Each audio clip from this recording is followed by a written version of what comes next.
Atos capítulo 20, a partir do verso 17, a palavra do Senhor nos diz assim: De Mileto mandou a Éfeso chamar os presbíteros da igreja.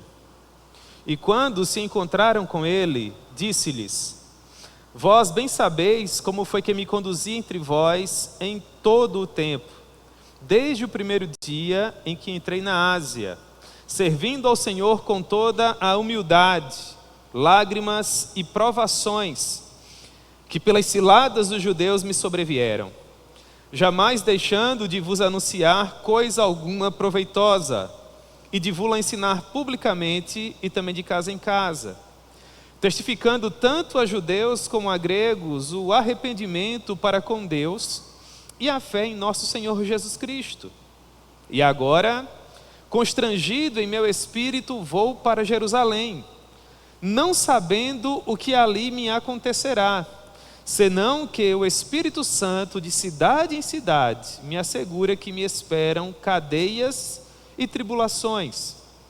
Porém em nada considero a vida preciosa para mim mesmo, contanto que complete a minha carreira e o ministério que recebi do Senhor Jesus para testemunhar o evangelho da graça de Deus.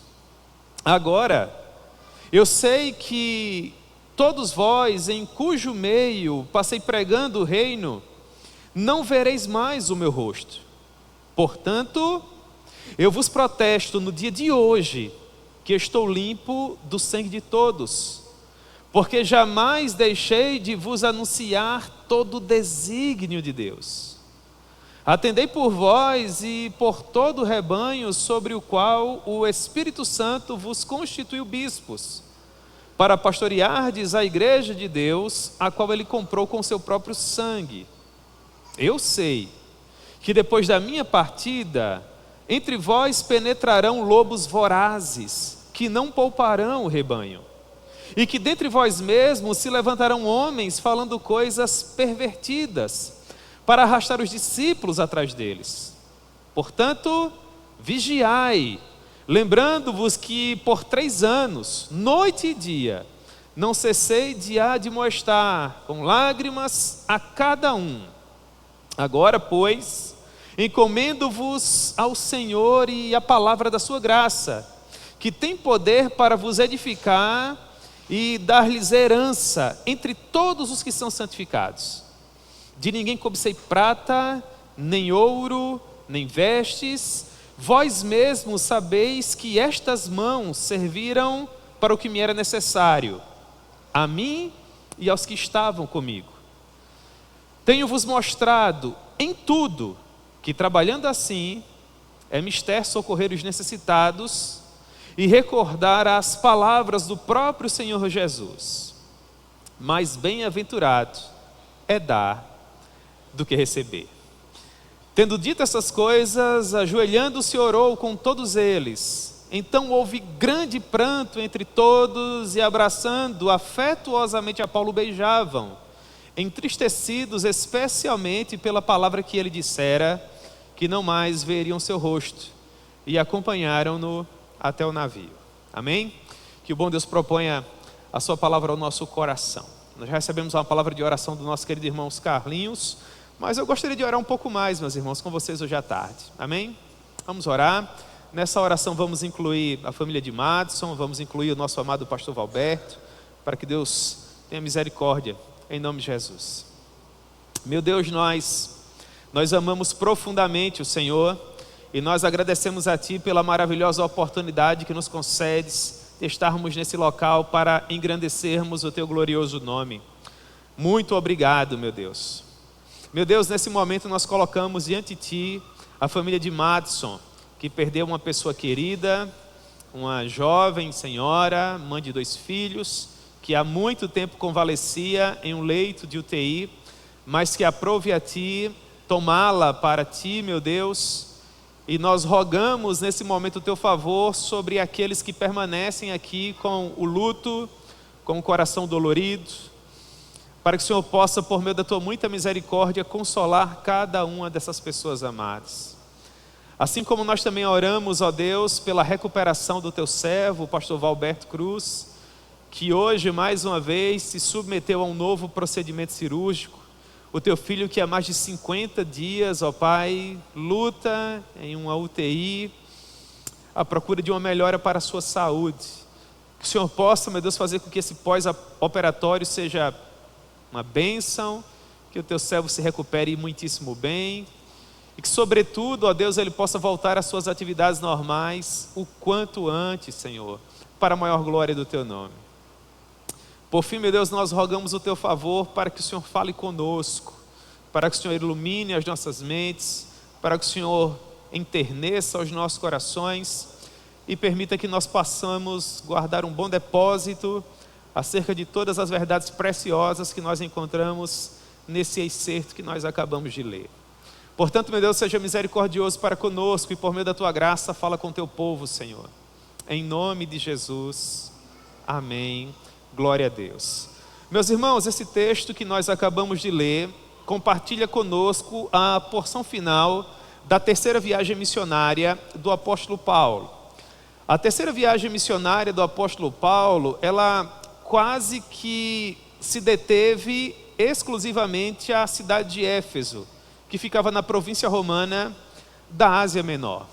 Na porção final da terceira viagem missionária, à luz daquilo que nós lemos em Atos capítulo 19, o apóstolo Paulo ele deixa a região de Éfeso, retornando novamente para a Europa, permanecendo por alguns meses na Macedônia, provavelmente na cidade de Filipos e posteriormente na cidade de Corinto, momento em que ele vai escrever duas das suas cartas principais, segundo aos Coríntios e Romanos. Nesse momento ele encerra a produção dos documentos por ocasião das suas viagens missionárias. Nós estamos em algum momento por volta do ano 58 depois de Cristo. E tendo novamente deixado a Europa em direção a Jerusalém para fazer aquela análise da viagem missionária, para levar informações à igreja-mãe a respeito daqueles 3 anos em que ele esteve no campo pregando o evangelho, o Espírito Santo começou a comunicar ao apóstolo Paulo que dificuldades o encontrariam em Jerusalém. Na verdade, nós sabemos que, uma vez tendo chegado à cidade, ele foi preso e ele permaneceu em um cárcere injusto e inglório por pelo menos 4 anos. 2 anos na região de Cesareia Marítima e depois mais 2 anos na capital do império, que era a cidade de Roma. O apóstolo Paulo, de certa forma, antecipava isso no seu coração, ao tempo em que ele também calculava que, pelo fato de não haver mais campo de atuação para ele na Ásia Menor, havia chegado o tempo de finalmente deixar aquela região do mundo e partir para uma outra região onde o Senhor Jesus ainda não era conhecido. Nós não podemos asseverar, à luz desse texto que nós lemos, que Paulo já sabia o que lhe aconteceria em Jerusalém. Posteriormente, o Espírito Santo de fato lhe revelaria isso. Mas até esse momento, Paulo já sabia que para essa região ele provavelmente não voltaria mais. Por quê? Porque desde o princípio do seu ministério, sempre esteve no coração do apóstolo Paulo ser um missionário pioneiro. Ele queria falar a respeito do Senhor Jesus em regiões onde o Senhor Jesus ainda não era conhecido. E é por causa disso que até então ele ainda não havia visitado a igreja de Roma pessoalmente. Já havia uma igreja estabelecida na capital do império, mas o apóstolo Paulo ainda não havia estado pessoalmente lá. Agora, todavia, no final da terceira viagem missionária, Lucas vai nos dizer, em Atos capítulo 19, versículo 10, que após aqueles 3 anos em que Paulo esteve em Éfeso, toda a Ásia Menor havia ouvido o evangelho, tanto judeus como gentios. Ou seja, se Paulo queria ser sempre um missionário pioneiro, após esses 3 anos que ele permaneceu em Éfeso, ele precisaria mudar de região, porque na Ásia Menor, segundo é retratado por Lucas em Atos capítulo 19, versículo 10, toda aquela região já havia tido a oportunidade de ouvir o evangelho por pelo menos uma vez. E Paulo, portanto, queria atravessar o mundo inteiro para pregar a mensagem do Senhor Jesus, as boas novas de grande alegria, na Península Ibérica, naquilo que seria a nossa Espanha atual. Então, com base em tudo isso, havia chegado o momento de se despedir daquela que era seguramente uma das igrejas mais caras ao seu coração, a igreja de Éfeso, onde Paulo mais se demorou. A igreja de Éfeso também é a igreja que é mais cara ao meu coração. Dentre todas as comunidades plantadas pelo apóstolo Paulo, é aquela igreja que mais comunica comigo. Eu sou muito abençoado pela comunidade dos Efésios.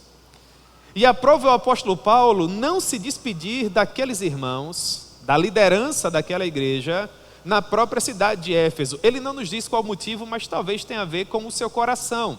Como era uma igreja que lhe era peculiar, talvez fosse algo mais dolorido, mais sofrível para o apóstolo Paulo ter que ir até a cidade de Éfeso para se despedir daqueles irmãos. Então, estando ele em trânsito, deixando a província romana da Macedônia, leia-se, da região de Filipos, indo em direção até Jerusalém e tendo que passar necessariamente pela região portuária da Ásia Menor, ele manda um recado para a igreja de Éfeso, pedindo para que a liderança da igreja fosse até lá, e ele pudesse conversar um pouco com a liderança da igreja, preparando aqueles presbíteros para a sua partida. Esse é o contexto do texto que nós acabamos de ler. Então agora nós podemos olhar para o verso 17, que foi o primeiro verso que nós lemos, que nos diz assim: de Mileto, que seria uma região portuária da Ásia Menor, mandou a Éfeso chamar os presbíteros da igreja. E quando se encontraram com ele, disse-lhes: vós bem sabeis como foi que me conduzi entre vós em todo o tempo, desde o primeiro dia em que entrei na Ásia, servindo ao Senhor com toda a humildade, lágrimas e provações que pelas ciladas dos judeus me sobrevieram. Portanto, perceba, o apóstolo Paulo está dizendo para os líderes da igreja de Éfeso, para os presbíteros da igreja, parte desses irmãos levantados pelo próprio apóstolo Paulo, que durante todo aquele período em que ele esteve naquela cidade tão preciosa, ele sempre procurou fazer aquilo que era melhor para a maior glória de Deus. O apóstolo Paulo, de uma maneira muito apropriada, conseguiu compreender que o reino dos céus é um reino de consciência. Nós falávamos um pouco disso hoje pela manhã em nossa escola bíblica dominical. Nós pensávamos hoje pela manhã, aqui na igreja, que Deus está muito mais preocupado com quem nós somos do que com aquilo que nós estamos fazendo. E o apóstolo Paulo, para a maior glória de Deus, apesar das suas inúmeras falhas, visto que ele era uma pessoa sujeita às mesmas paixões que nós, ainda assim ele podia dizer que ao cabo daqueles 3 anos, ele havia se esforçado para fazer o melhor, seja no que diz respeito à expansão do reino de Deus, seja no que diz respeito à edificação daquela igreja local. E ele olha para a liderança daquele corpo, daquele grupo de irmãos preciosos e diz: vocês sabem muito bem. A palavra que ele usa para esse saber tem a ver com fixar os olhos e analisar algo detidamente. Seria como que se, em outras palavras, o apóstolo Paulo estivesse dizendo: vocês me conhecem, vocês conhecem a minha teologia, vocês conhecem a minha postura, vocês conhecem o meu testemunho, vocês conhecem o meu estilo de vida. Vocês sabem muito bem como foi que eu me conduzi no meio de vocês, desde o primeiro dia em que eu cheguei nessa igreja até o dia em que Deus me retirou daqui. Paulo está convidando a liderança da igreja a fazer aquilo que na medicina nós chamamos de anamnese. É aquele momento em que você se senta no gabinete do médico e ele pergunta para você o que foi que te levou ali. O médico faz isso porque ele não quer atacar meramente os efeitos da doença, mas ele quer atacar a raiz do problema. Então ele procura ouvir a tua história, para que, dizendo para ele quais são os teus sintomas, ele possa necessariamente te curar. É o que Paulo procura fazer com essa liderança. Paulo diz: eu quero que vocês tragam a memória de vocês qual foi o meu comportamento, para que eu possa de fato sair dessa comunidade em paz. O que foi que eu ofereci a vocês? O que vocês ouviram? Por quais doutrinas nós caminhamos? Ora, vocês precisam considerar, verso 19, que eu servi a vocês. E a palavra que Lucas usa para compartilhar conosco essa ideia de servir, vem de um termo grego que aponta para alguém que estava pouco preocupado com o reconhecimento. Na verdade, é uma palavra que aponta para uma pessoa que servia sem necessariamente preocupar-se com uma contrapartida. Seria um serviço bem próximo daquilo que os escravos daquela época experimentavam. Era um serviço que não esperava uma contrapartida. É como que se o apóstolo Paulo se doasse para aqueles irmãos, sabendo que deles em especial, ele não deveria esperar nada. Se bem que o próprio Paulo nos ensina que o obreiro é digno de receber a recompensa do seu sacrifício no meio da comunidade. Assim como se deve amarrar o boi e amordaçar o boi no momento em que ele trabalha no campo, para que ele possa alimentar-se, da mesma forma o obreiro, o pregador do evangelho, é digno de ter uma vida digna. Mas o apóstolo Paulo, nesse momento, ele prefere tornar a análise mais ampla, no sentido de que ele convida a liderança daquela igreja que ele amava tão profundamente a finalmente concluir se de fato ele serviu aquele povo com o seu coração ou não.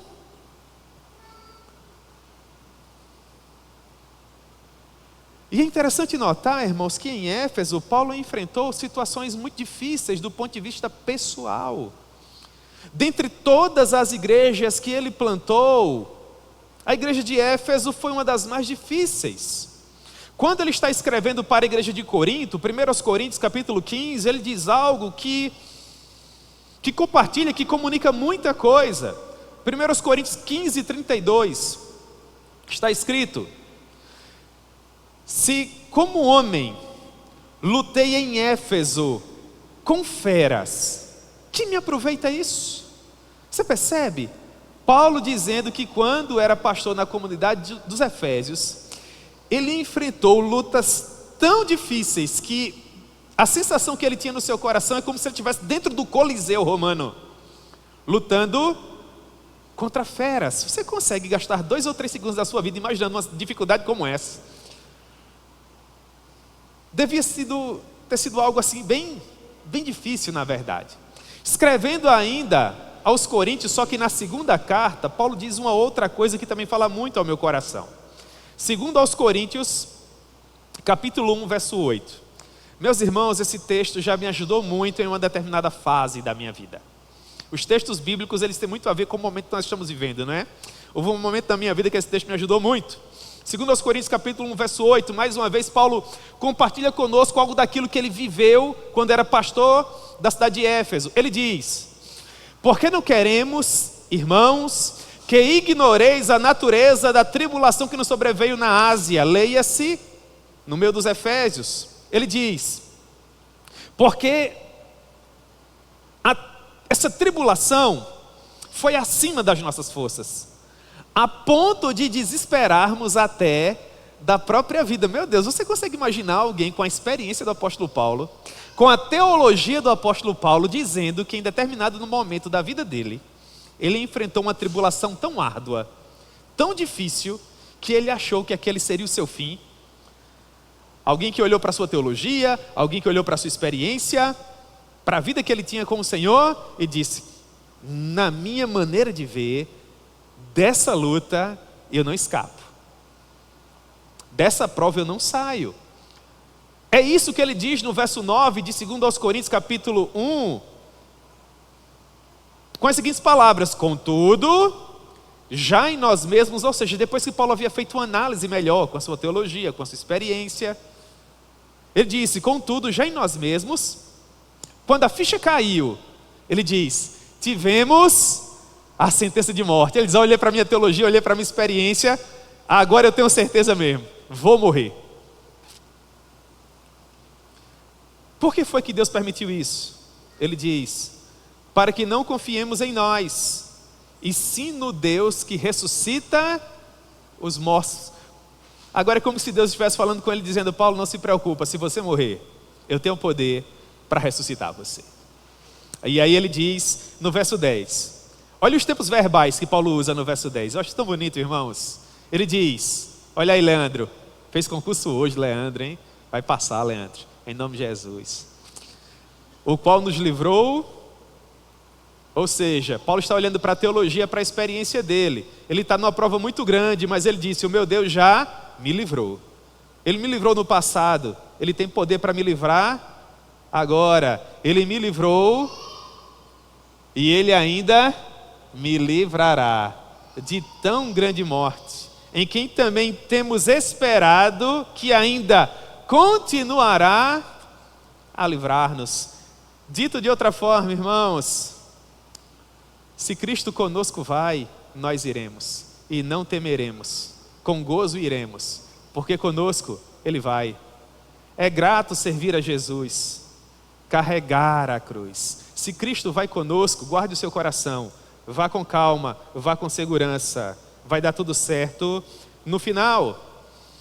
Paulo passou pela comunidade de Éfeso, apesar de todo esse sofrimento, verso 20, sem jamais deixar de anunciar coisa alguma proveitosa e de ensinar aqueles irmãos publicamente de casa em casa, testificando tanto a judeus como a gentios o arrependimento para com Deus e a fé em nosso Senhor Jesus Cristo. Paulo era um ministro da palavra. Paulo era um homem que decidiu nada mais saber senão a Cristo e Cristo crucificado. Ele está reunido com a liderança da igreja e ele está dizendo, nessa reflexão de vocês, nessa anamnese de vocês, considerem que eu nunca deixei de vos anunciar, e a palavra que de fato é pregar as boas novas mesmo, é falar a respeito da cruz ensanguentada. Paulo diz, eu nunca deixei de vos anunciar coisa alguma proveitosa, seja em nossas conversas privadas, particulares, seja nos cultos solenes, quando eu pregava publicamente, testificando, e a palavra testificar tem raiz na palavra de língua portuguesa, martírio, dar a vida em prol daquilo que você acredita.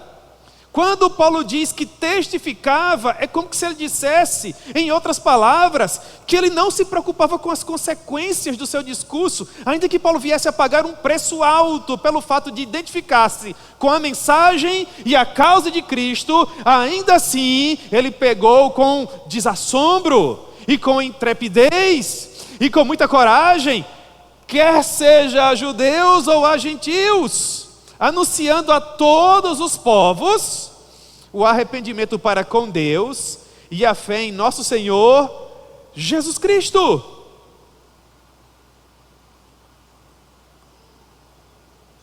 Contudo, agora era o momento de se despedir daquela igreja. E esse é o ponto alto desse texto que nós lemos, porque aqui nós estamos analisando o comportamento de um ministro da palavra, que de fato era um homem de Deus. Ele possuía os seus problemas, as suas falhas, mas ele era um homem apaixonado pelo que fazia, e ele procurava viver para a maior glória de Deus. Esse homem agora estava saindo daquela comunidade, e ele estava preocupado com os próximos passos. E isso é tão importante para nós nos dias atuais, irmãos.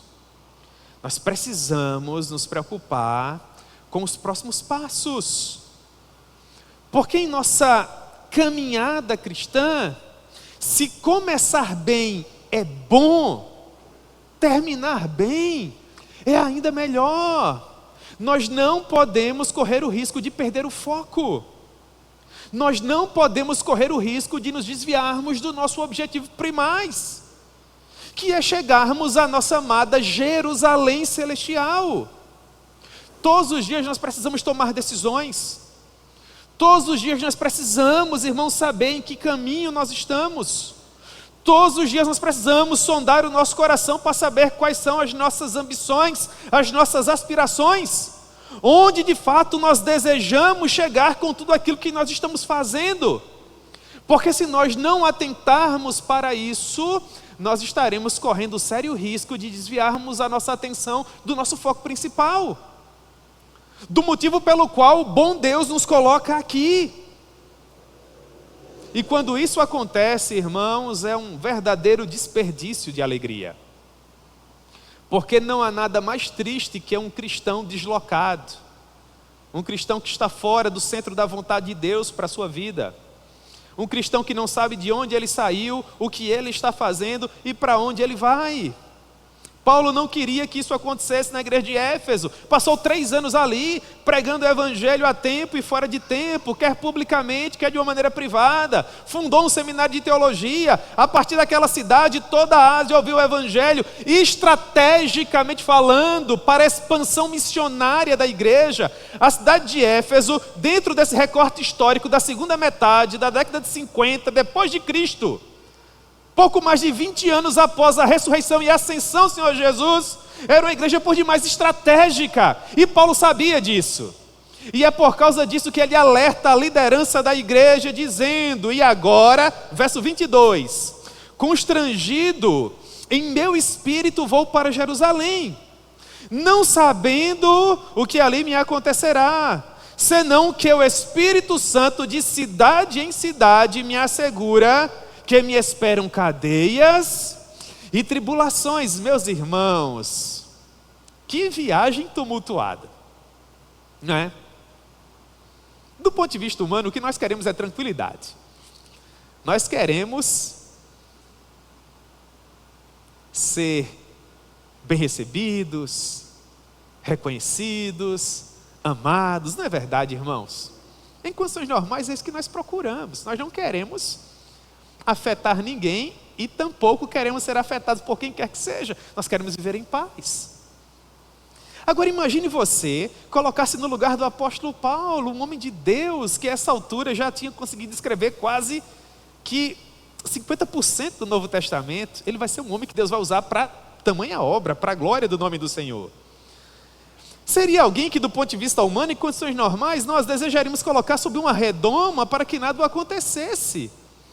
Mas na economia do reino, acontece de uma maneira completamente diversa, porque aquele homem que no cenário missionário da igreja era peça fundamental e que do ponto de vista humano deveria ser preservado, na verdade estava sendo profundamente afetado. Porque o próprio Deus estava dizendo para ele que no momento em que ele chegasse a Jerusalém, lhe esperariam cadeias e tribulações, se você fosse fazer uma viagem. E Deus disse para você, vai lá. E se prepara, porque quando você chegar lá, o que vai estar te esperando é muita prova e tribulação. Dizia, Senhor, manda aquele que vai no meu lugar, né? Manda aquele teu servo que vai cumprir essa missão, me deixa aqui, Senhor. E o apóstolo Paulo, se despedindo dessa igreja que era tão cara ao seu coração, estava dizendo justamente isso. Eu estou deixando vocês, meus irmãos, e eu estou a caminho de Jerusalém, e eu não sei de fato aquilo que me aguarda em Jerusalém. De uma coisa eu sei, o meu Deus tem compartilhado isso comigo, que em Jerusalém me aguardam cadeias e tribulação. Então ele diz no verso 24, que deveria ser escrito com letras douradas, não é?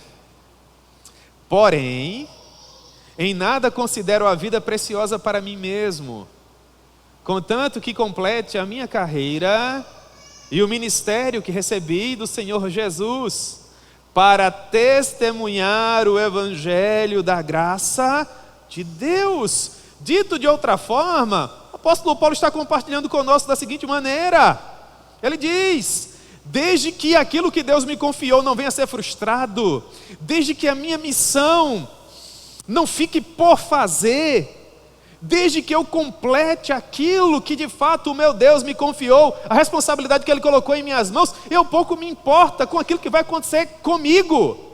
A minha preocupação não é de fato comigo, com a minha preocupação, com a minha própria pessoa, com a minha saúde, com a minha liberdade. A minha preocupação é com a obra.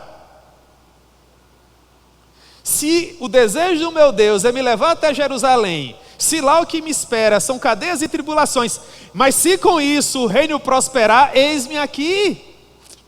E você faz uma leitura do capítulo subsequente, o 21, e vai ser justamente isso que Paulo vai provar com a sua própria vida.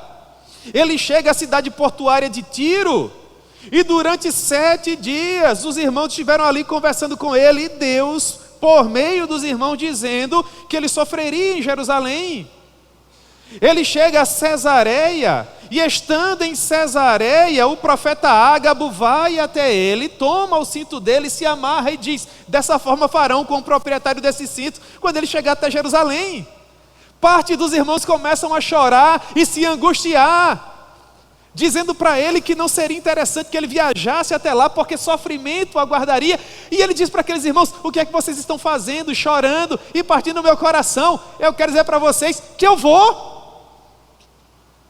E os irmãos disseram: já que a gente não vai conseguir dissuadi-lo, vamos pelo menos orar por ele. Se ajoelharam na areia branca daquela praia e oraram pelo homem de Deus. E ele diz, não apenas com seus lábios, mas com a sua vida: em nada eu considero a minha vida preciosa para mim mesmo, eu quero viver para o meu Deus. O que é que nós aprendemos com isso, irmãos? Que as decisões que nós precisamos tomar acerca do que será ou não as nossas vidas precisam contribuir para a glória de Deus.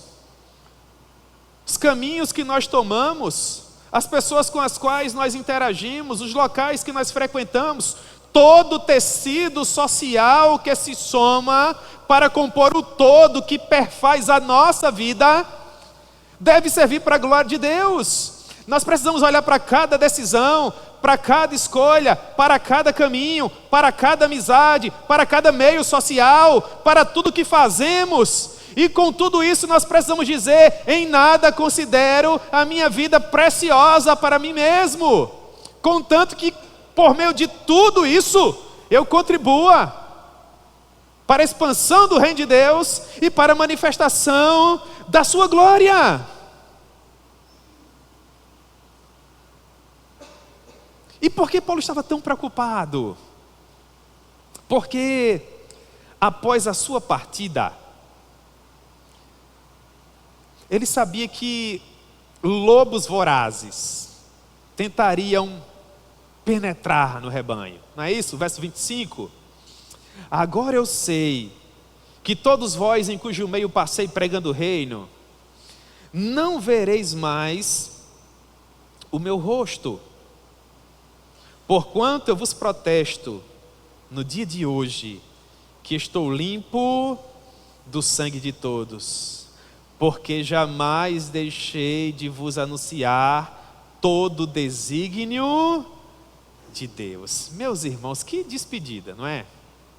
Que despedida. Eu vos protesto no dia de hoje, que eu estou isento do sangue de todos. Paulo está dizendo: eu aqui preguei sobre relacionamento, eu aqui preguei sobre a educação de filhos, eu aqui preguei sobre contato entre cônjuges, eu aqui falei a respeito de como se comportar em determinados momentos da sua vida, seja academicamente, profissionalmente. Eu falei a respeito de pecado, mas falei a respeito de salvação. Eu falei a respeito de arrependimento, mas também falei a respeito de absolvição. Eu falei a respeito de mudança de vida, mas eu também falei a respeito de glorificação. Em outras palavras, eu peguei de Gênesis a Apocalipse. Jamais me eximi de compartilhar com vocês acerca de todo o conhecimento de Deus. Em outras palavras, eu estou isento do sangue de todos. Aquele que quis crescer, esse cresceu. Aquele que quis prosperar espiritualmente falando, esse prosperou. Aquele que quis se aproximar mais do Senhor, esse teve oportunidade de fazer isso. Porque eu jamais deixei de vos anunciar todo o desígnio de Deus. Mas agora tenham cuidado. E ele fala especificamente para os presbíteros. Verso 28. Atendei por vós e por todo o rebanho sobre o qual o Espírito Santo vos constituiu bispos, para pastoreardes a igreja de Deus, a qual ele comprou com seu próprio sangue. E ele continua: eu sei que após a minha partida, entre vós penetrarão lobos vorazes, que não pouparão o rebanho, e que dentre vós mesmos se levantarão homens falando coisas pervertidas, para arrastar os discípulos após si. Portanto, vigiai. Portanto, vigiai. Paulo estava preocupado para que uma igreja que havia começado muito bem não se deixasse contaminar, para depois se tornar uma igreja que estava caminhando muito mal. E essa preocupação do apóstolo Paulo, irmãos, era uma preocupação genuína. Sabe por quê?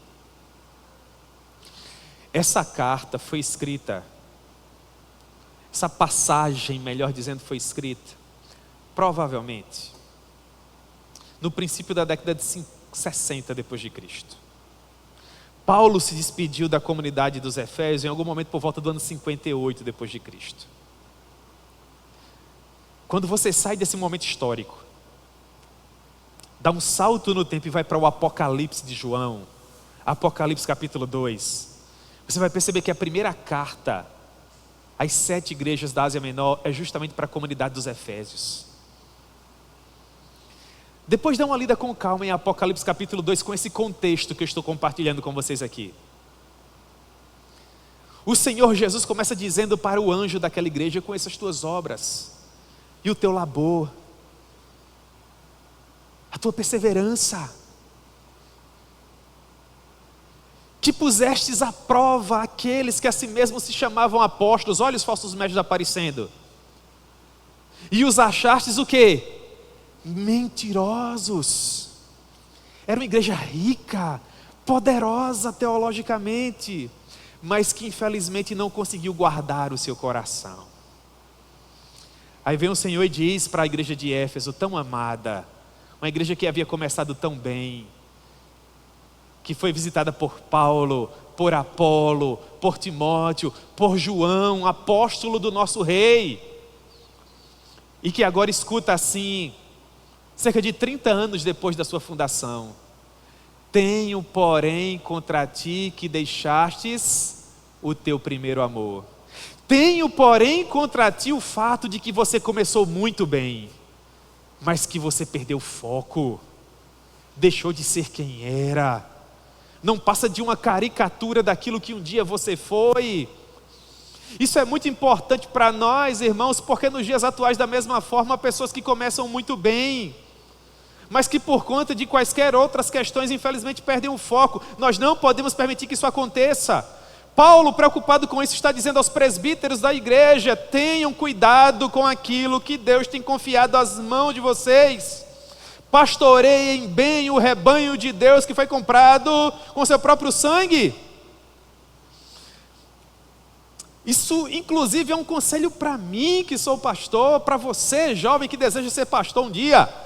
O que nós temos de mais precioso é o compromisso que nós temos com o nosso rei. Nós vamos prestar contas disso. Eu não gosto muito de riscar a minha Bíblia, irmãos, tão preciosa. Mas eu tenho um texto grifado, os Provérbios. Provérbios 27, 23. Está grifado. Eu abri uma exceção para grifar esse texto. Olha o que esse texto diz: procura conhecer o estado das tuas ovelhas e cuida dos teus rebanhos. Por quê? Verso 24. Porque as riquezas não duram para sempre, nem a coroa de geração em geração. Essa passagem fala da espiritualidade do ministério. Quando eu me apresentar diante do meu Deus, Ele não vai me perguntar se eu fui famoso, quantos livros eu escrevi, em quais congressos eu preguei, mas Ele vai querer saber como foi que eu cuidei das ovelhas que Ele me confiou. Eu não vou ser aferido pelo meu Deus pela quantidade de sermões que eu preguei, congressos em que estive, livros que escrevi, ou pela quantidade de pessoas que me reconheciam na rua quando eu passava, pela fama que eu tinha. Absolutamente, isso é tudo humano.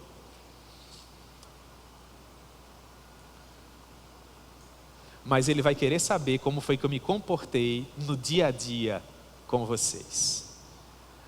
A minha missão é conhecer o estado das minhas ovelhas e cuidar dos meus rebanhos. Porque a grana um dia acaba, e a fama um dia passa.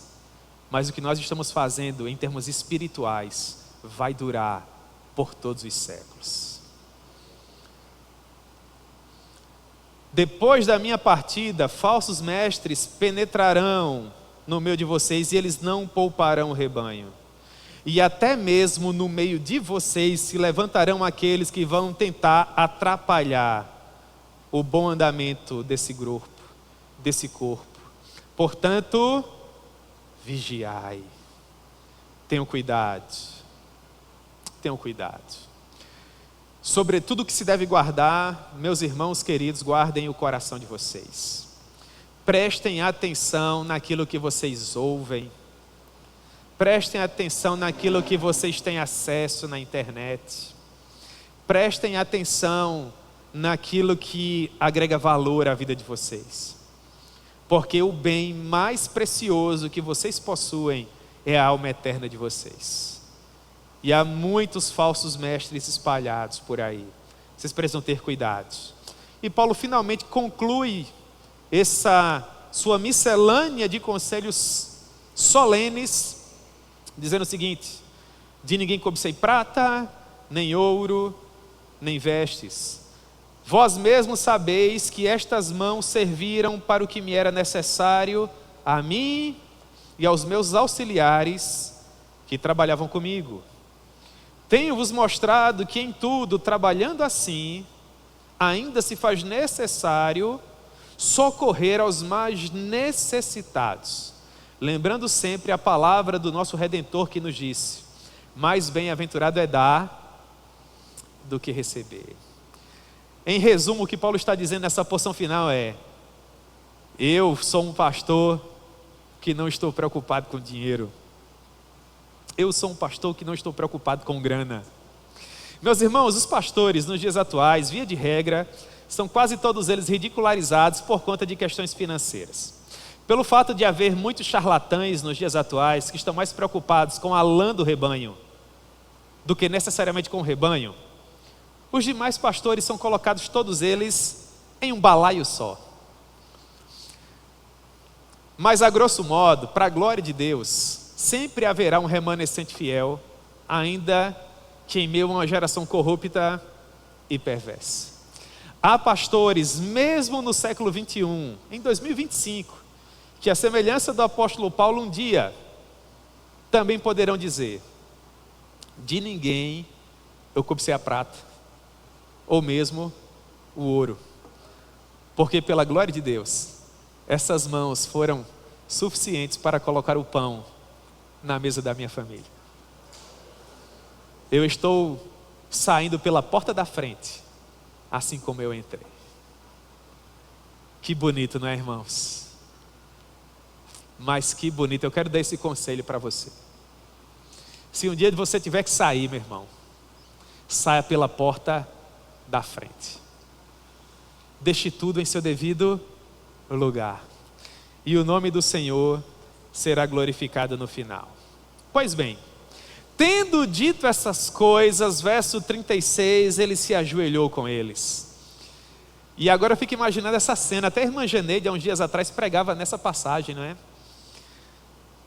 Então houve grande pranto entre todos. Infelizmente, irmãos, eu digo isso com o coração muito dolorido, de uma maneira muito respeitosa, mas me parece que isso não é tão comum. Infelizmente, por conta da nossa natureza humana, o mais comum é alguém sair de algum lugar e as pessoas soltarem os foguetões, não é? Fazer uma festa. Aqui foi diferente, para a glória de Deus. O pastor estava deixando a liderança do rebanho para viver uma outra experiência em um outro lugar, para a glória de Deus. Os irmãos estavam chorando de saudades, porque reconheciam, para a glória de Deus, que eles haviam vivido um bom momento. Então eles se abraçaram afetuosamente, eles beijaram o apóstolo Paulo e estavam especialmente entristecidos pela palavra que ele havia dito, de que aqueles irmãos não veriam mais o seu rosto novamente. né? E dessa forma ele seguiu viagem para viver novas aventuras na presença do Senhor. Eu quero fazer algumas aplicações e nós encerramos. A primeira delas: na qualidade de ovelhas que somos, e todos nós somos ovelhas, nós precisamos ter sempre em mente que as autoridades que nos lideram foram constituídas pelo próprio Deus para esse fim, com vistas ao aperfeiçoamento da igreja e para o desempenho do seu serviço. A minha oração, irmãos, é para que nós tenhamos um relacionamento na igreja do Presidente Médici, à semelhança daquilo que Paulo tinha com os irmãos efésios. Que haja amor entre nós e que haja de fato uma liderança que nos guie até as portas douradas da nossa amada cidade celestial.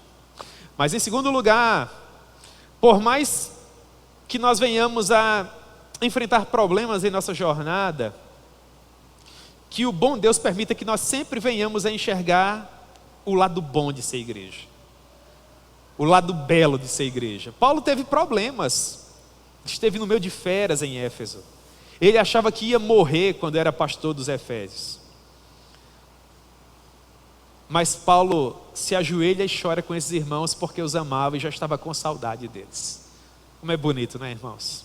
E finalmente, em terceiro lugar, que o bom Deus nos ajude a vivermos sempre essa dimensão espiritual da igreja, que nos une como corpo de Cristo e que nos fortalece para nós caminharmos unidos até o retorno glorioso do nosso Rei. Amém?